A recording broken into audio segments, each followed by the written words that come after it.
Hola amigos, ¿cómo están? Sean bienvenidos a un episodio más de Liposucción Mental, en donde vamos a sacar la basura para retener lo bueno. Y vamos a continuar con el libro de Lucas en el capítulo 6, versículo 1. Ahí en la descripción te dejo esta versión que es la nueva traducción viviente y vamos a comenzar. Dice, discusión acerca del día de descanso o el día de reposo. Cierto día de descanso, mientras Jesús caminaba por unos terrenos sembrados, sus discípulos arrancaron unas espigas de grano, las frotaron entre sus manos para sacarles la cáscara y se comieron los granos. Ahora, es importante poner atención en esto. Era día de reposo, era día de descanso, el sábado. Y el sábado no podían hacer nada los judíos porque era un día dedicado a Dios. Pero a través de los años se habían aumentado reglas, aumentado tradiciones y tenían tenían 39 actividades prohibidas el sábado. Una de ellas era cosechar. Y para aumentarle todavía más los fariseos, tenían específicamente formas en las que no se podía cosechar. Y precisamente estar frotando, cosechar de esa forma el grano, era así de lo peor que podían hacer. Así que los discípulos del Señor Jesús estaban haciendo ante los ojos de los fariseos, de los religiosos, lo peor que existía el día sábado. Así que, versículo 2. Algunos fariseos dijeron, ¿por qué violan la ley al cosechar granos en el día de descanso? O sea, bueno, para hacerle el dramatismo, ¿no? Jesús les respondió, ¿acaso no han leído en las escrituras lo que hizo David cuando él y sus compañeros tuvieron hambre?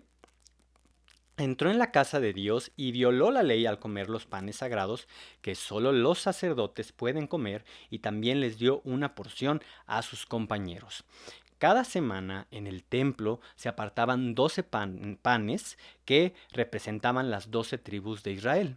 Estas estaban delante de la presencia de Dios durante una semana y al pasar esa semana lo podían comer solamente los sacerdotes. Pero en una ocasión cuando David estaba huyendo del rey Saúl, pidió alimento al templo y solamente tenían este.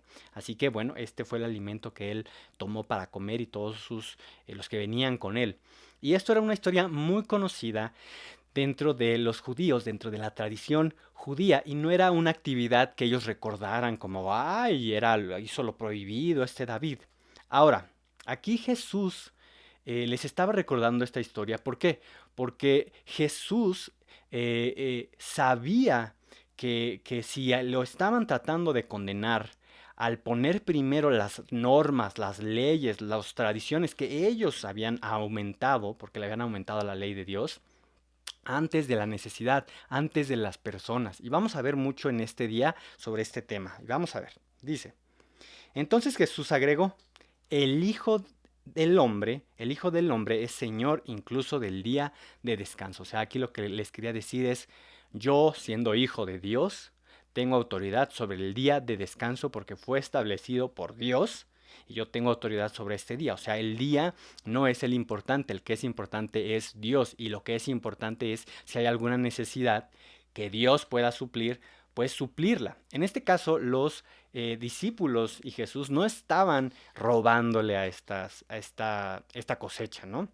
Era también parte de la ley que la gente no cosechara todo su campo, sino que dejara un pedacito de ese campo sin cosechar para los viajeros y para los pobres, y de esta forma la gente pudiera comer de su generosidad. O sea que era una práctica, era parte de la ley y de la forma como Dios quería enseñarles que ellos también fueran generosos. Así que ese pedacito de donde estaba este sembradío era precisamente para eso, no estaban robando. 6, versículo 6. Otro día de descanso, un hombre que tenía la mano derecha deforme, o sea, no sé si a ti te ha tocado ver, pero yo recuerdo de niño en una esquina, pues una persona que pedía dinero que tenía las manos torcidas. Y precisamente recuerdo esto, ¿no? Recuerdo esa imagen de este hombre con una mano seca, una mano retorcida, en este caso, derecha deforme. Estaba en la sinagoga mientras Jesús enseñaba. De nuevo el Señor Jesús enseñando en una sinagoga. Pero los maestros de la ley religiosa y los fariseos vigilaban a Jesús de cerca, les estaba colmando, ¿no? Jesús ya no lo aguantaban. Si sanaba la mano del hombre, estaban atentos. Si sanaba la mano del hombre, tenían pensado acusarlo por trabajar en el día de descanso. Al realizar una sanidad, ellos lo consideraban como que estaban realizando una actividad médica, una actividad de un doctor. Entonces no se podía trabajar, no se podía hacer ninguna actividad el día del sábado, así que estaban atentos a ver si lo iba a sanar. Pero Jesús sabía lo que pensaban. El Señor Jesús sabía lo que estaban pensando en su mente, así que dijo, ay, y le dijo al hombre con la mano deforme, ven, ponte de pie frente a todos. Así que el hombre pasó adelante, ahí pasó con su mano toda torcida. Entonces Jesús le dijo a sus acusadores, tengo una pregunta para ustedes. ¿Permite la ley hacer buenas acciones en el día de descanso o es un día para hacer el mal? ¿Es un día para salvar la vida o para destruirla? Les estaba queriendo hacer entender que el día de descanso no consistía en cumplir reglas, ¿no? En seguir tradiciones, que ellos a lo mejor al principio tuvieron buena intención muchísimos años antes, ¿no? A través de los 400 años que se volvió a estructurar Jerusalén, Israel, el pueblo, después de la liberación de ser cautivos en Babilonia.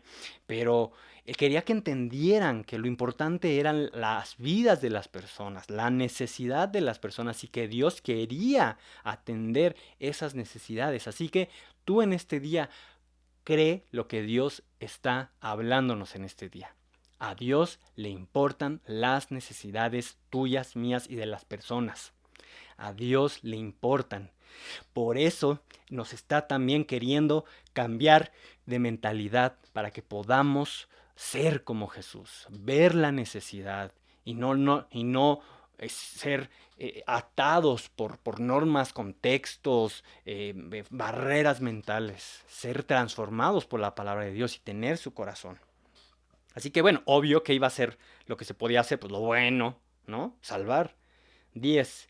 Miró uno por uno a los que lo rodeaban y luego le dijo al hombre, extiende la mano. Entonces el hombre la extendió y la mano quedó restaurada. Ah, imagínate cómo torcida la mano y se empezó a restaurar. Al ver esto, los enemigos de Jesús se llenaron de rabia. O sea, imagínate. Estaban viendo a un hombre que aquí nos dice que tenía su mano mal.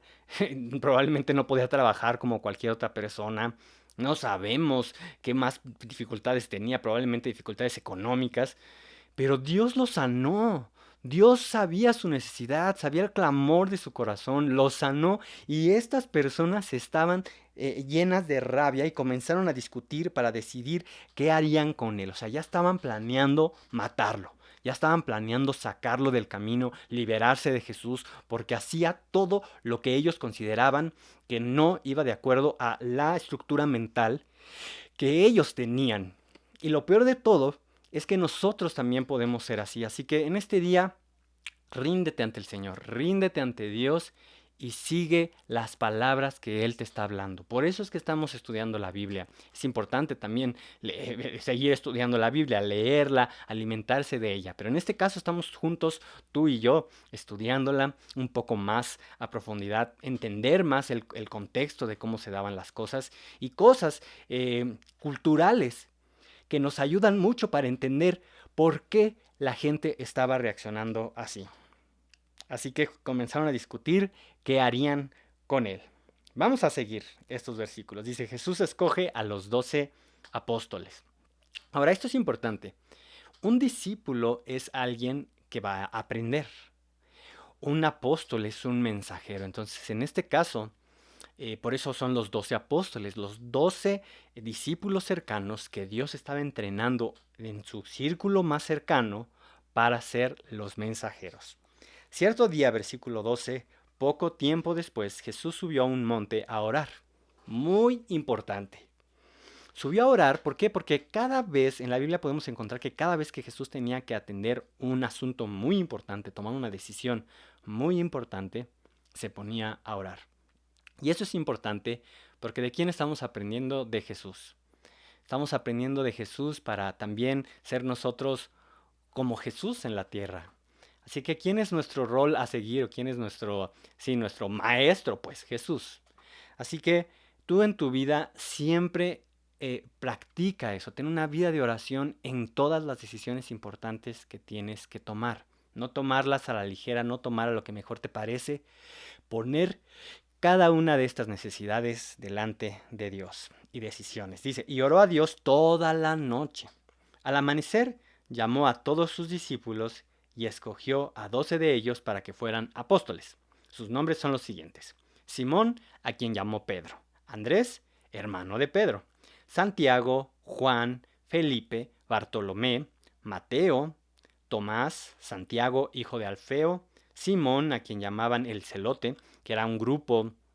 Los celotes era un grupo así como la oposición de los romanos que querían, ahora sí que con armas, levantarse en armas, estaban entrenados para sacar a los romanos. Judas, hijo de Santiago; Judas Iscariote, quien después lo traicionó. Así que, ¿cómo Dios todas estas personas eran personas de diferentes lugares, con diferentes personalidades, diferentes mentalidades, pero eso Dios no le importó. Lo que a Dios le importaba era que eran hombres que estaban creyendo en Él, que querían seguirlo a Él y Él tomar sus vidas, sus talentos, su carácter, su personalidad para evangelizar, ¿verdad? Para extender el mensaje y formar a nuevas personas que siguieran a Cristo, predicarles del Señor Jesús. Así que en este día gózate, porque el Señor te está usando, te va a seguir usando, te va a seguir levantando, te va a seguir dando sabiduría, va a dar respuesta a esas oraciones que estás teniendo. Recuerda, pongamos todo delante del Señor. Nos vemos mañana. Adiós.